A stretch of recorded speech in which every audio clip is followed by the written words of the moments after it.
সবার সহযোগিতা হলে অবশ্যই আবার সুন্দর হবে, দেশটাকে সংস্কার করা যাবে। আবার সাধারণ মানুষও আমাদেরকে অনেক হেল্প করতেছে। আগে যে ট্রাফিক ব্যবস্থা ছিল ওই ট্রাফিক ব্যবস্থার এখনকার ট্রাফিক ব্যবস্থা দেখেন, আমরা স্টুডেন্টরা কতদূর এটাকে কন্ট্রোল করতে পারছি, কি হচ্ছে না হচ্ছে।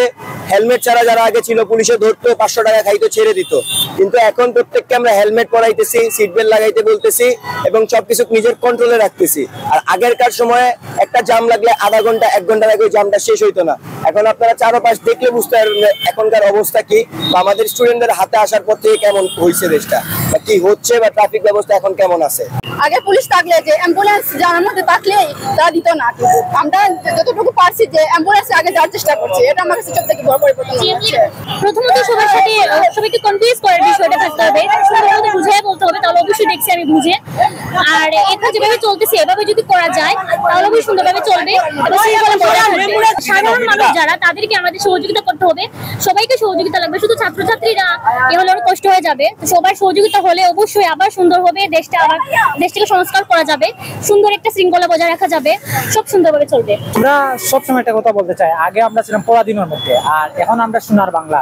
আগে যারা সোনার বাংলা বলতো, এই সোনার বাংলা আমরা চাইছিলাম না, এজন্য আমরা স্বাধীন করছি। আর স্বাধীন করার পরে এখন যে সোনার বাংলাদেশ সব সুশৃঙ্খলভাবে চলতো, যেই ট্রাফিক পুলিশ আসুক আমরা চাই, মানে বাইকের প্রতি হোক, যানবাহনের প্রতি হোক, মানুষের প্রতি হোক, যেটা আইন আছে সেটাই পালন করতো।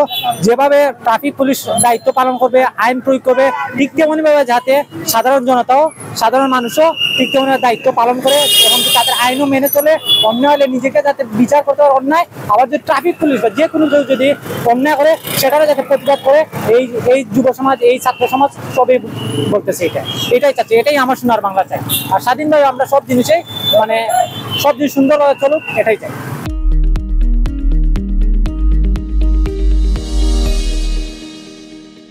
পরিষ্কার পরিচ্ছন্নতা বলতে আমরা গতকাল থেকে নগরীর বিভিন্ন জায়গায় যেখানে বেশি দুর্বৃত্তদের দ্বারা ধ্বংসযোগ্য হয়েছিল সেগুলো আমরা পরিষ্কার করেছি। এবং আজকে সকাল থেকে আমাদের বিভিন্ন টিম আছে, বিভিন্ন ইউনিভার্সিটির, ওনারা পরিষ্কার করছেন। এবং আজকে থেকে আমরা লক্ষ্য করছি সিটি কর্পোরেশনের কর্মীরা ওনারা মাঠে এসেছেন। এই দেখছেন আমরা সিটি কর্পোরেশনের গাড়ি আছে, ওনারা এখন মাঠে আসছেন, ওনারা এখন চেষ্টা করছেন আমাদের সাথে সহযোগিতা করার জন্য। এবং আমরাও ওনাদেরকে যা সহযোগিতা লাগে আমরা বলছি ওনাদের পরিচ্ছন্নতার কর্মী সেবকদেরকে আমাদের সাথে থাকার জন্য, এবং কোনো সহযোগিতা লাগলে আমরা অবশ্যই মাঠে আছি।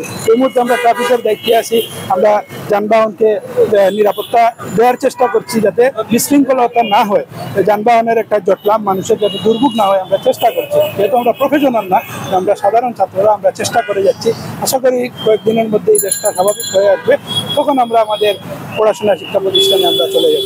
ধন্যবাদ। আমাদের সময় নয়টা আছে, সরকার অন্তর্বর্তীকালীন সরকার গঠন হবে, তারপরে দেশটা ইনশাল্লাহ আশা করি ঠিক হয়ে যাবে।